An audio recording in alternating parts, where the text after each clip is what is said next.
రాయలసీమ నాది, నా గడ్డ, నా పులిబిడ్డ అని చెప్పుకున్న వాళ్ళు చాలా మంది చూశారు. చివరికి రాయలసీమ కాదు కడప అనే భ్రమలో ఉన్నారు.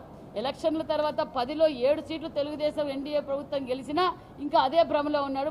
నిన్నటి రోజు నుంచి ఆయనకి భ్రమ చిమితించి ఏం మాట్లాడుతున్నారో కూడా జగన్మోహన్ రెడ్డికి అర్థం కాలేదు.